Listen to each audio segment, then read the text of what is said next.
Past indefinite tense, অতীতের কোনো কাজ সাধারণভাবে সম্পন্ন হয়েছিল, এরূপ বোঝালে ভার্ব এর পাস্ট ইনডেফিনিট টেন্স হয়। বাংলায় চেনার উপায়: ক্রিয়ার শেষে এসিল, এসিলাম, এসিলে, এসিলেন, ল, লে, লাম, লেন, ত, তে, তাম, তেন ইত্যাদি থাকে। যেমন, নিপা একটি গল্প বলেছিল, সে আমাকে যেতে বলল, আমরা তাকে বিশ্বাস করতাম।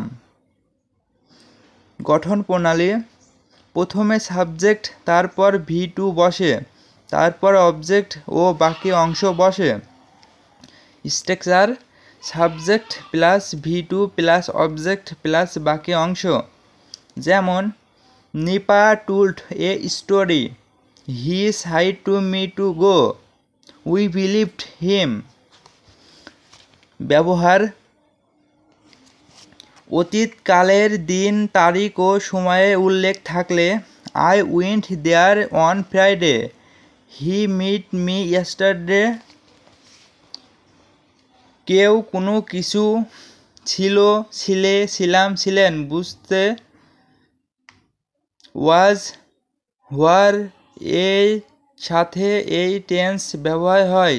যেমন, আমি ঢাকা বিশ্ববিদ্যালয়ের ছাত্র ছিলাম, I was a student of Dhaka University।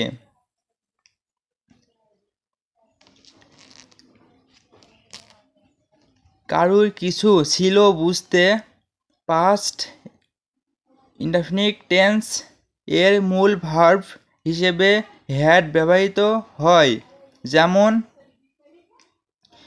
ছাত্রদের ইংরেজি শেখার আগ্রহ ছিল, student had interest to learn English.